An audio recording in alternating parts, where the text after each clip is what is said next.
How do we manage our relationships?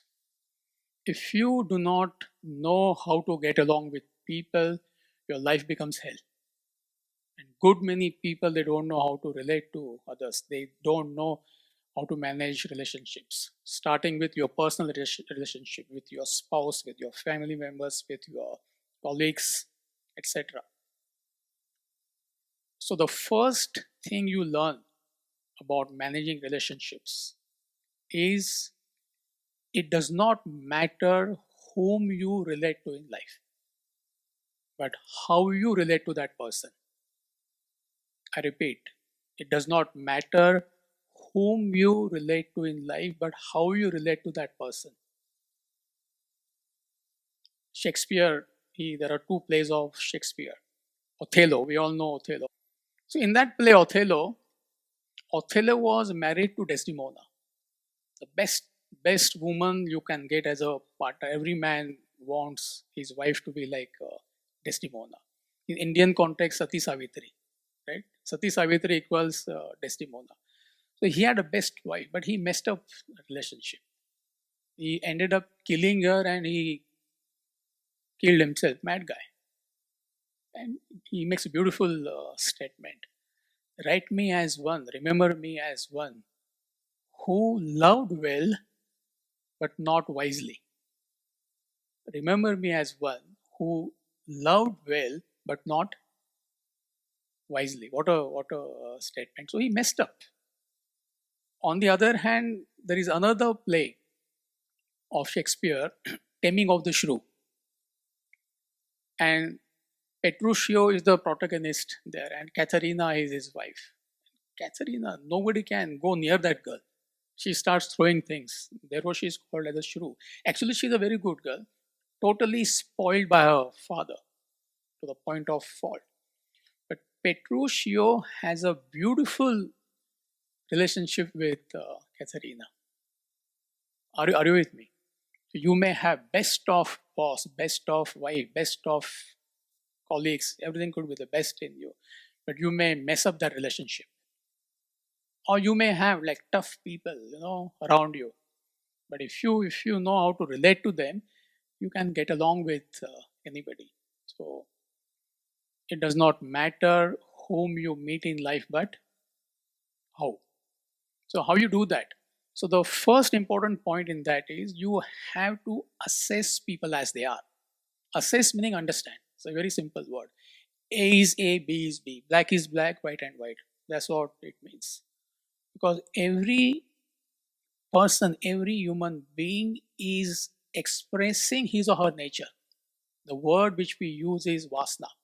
I'm expressing my vasana, my nature. You are expressing your vasana. We all are doing that.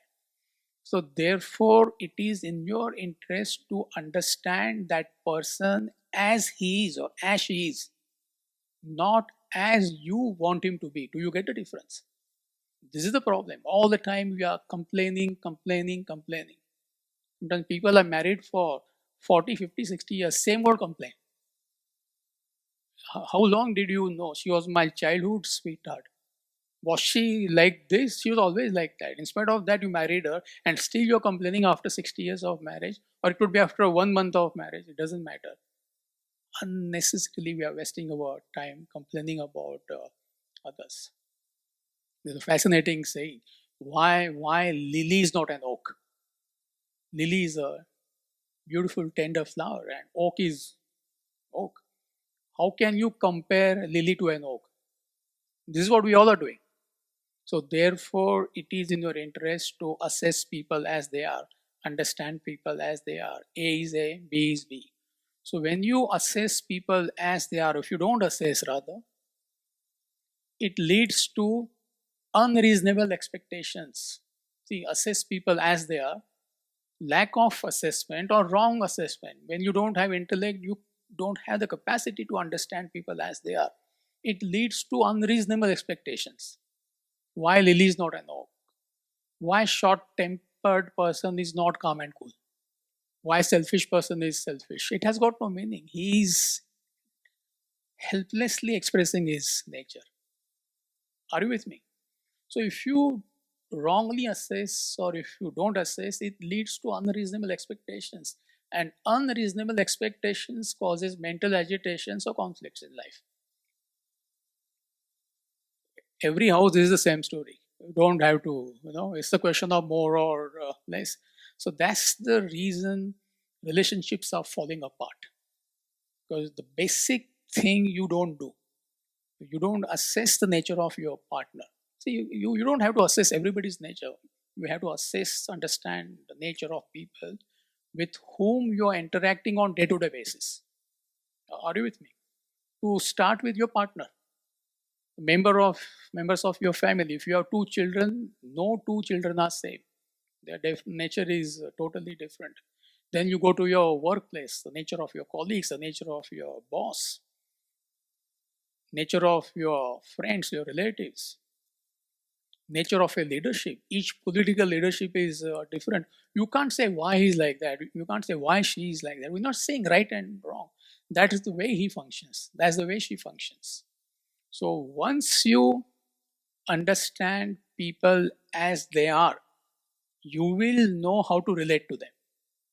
There are two things we are discussing.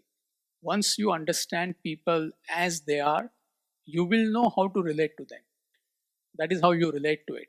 So once you understand the nature of people as it is, you are free from mental agitations. And then you relate to them as per the situation, as per the requirement, but you are free from that frustration, that mental agitation. It does not matter whom you relate to in life. Number two, assess people as they are. Third point is any relationship has to be based on duties, not rights. You may claim your rights, that relationship will perish. Any relationship which is based on duties, it has to flourish. This applies individually, this applies collectively also. Husband has duties towards his wife. Wife has duties towards the husband. Parents have duties towards children. Children have duties towards parents. If you are an employer, you have duties towards employees. If you are an employee, you have duties towards the employer. As a citizen of America, you have duties towards your nation. Don't claim your rights. You can claim. Nation will perish. It's a matter of time. And that's what seems to be happening, especially in a relationship. Everybody is claiming, this is my right. Woman claim, this is my right. Man claim, this is my right. And what is happening? Both cannot live with each other. When both need each other. If you don't need a companion, where is the problem? You need a companion. Man needs a woman needs a man. That is if you need. And only way you can service any relationship, maintain any relationship is only if you are willing to do your duties. You cannot do your duties, you claim rights when you are highly self centered. So, any relationship based on duties will what? Flourish. Any relationship which is based on rights will perish.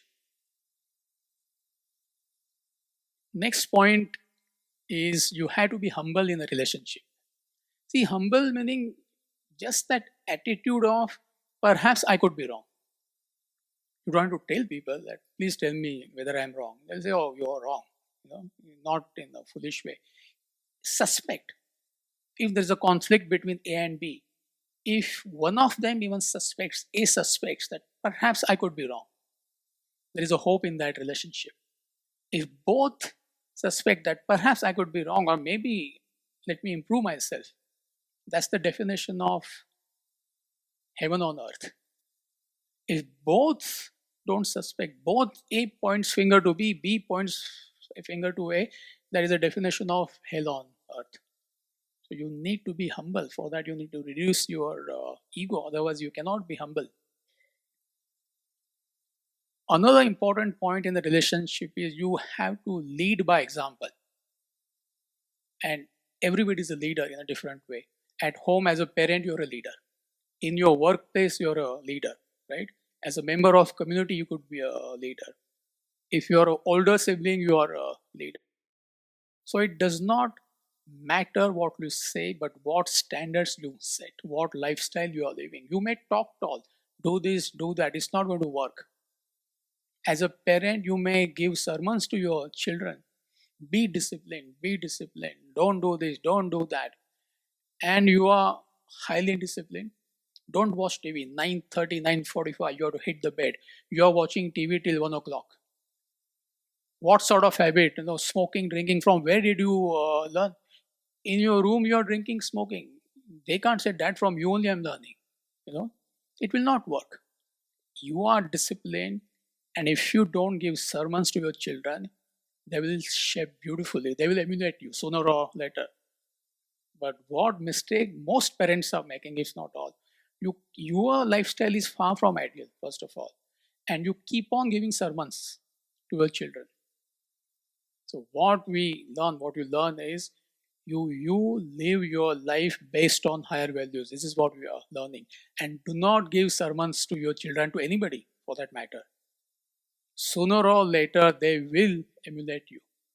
And that's what Bhagavad Gita tells us. Can we have that quotation? It's a very famous quotation, chapter 3, verse number 21. Yadyada charati shreshtaha tatta deve taro janaha sat yat pramanam kurute lokastadanuvartante. The translation is, whatever the superior person does, that alone other people do. That is, by your actions you lead. Whatever standard he sets, that the world follows. So it does not matter what you say, it matters what you do. And same thing Abraham Lincoln also says. These are parallel thoughts, so therefore I am sharing with you. The ex-president of America. There is only one way to bring up a child in the way he should go, and that is to travel that way yourself. What a statement.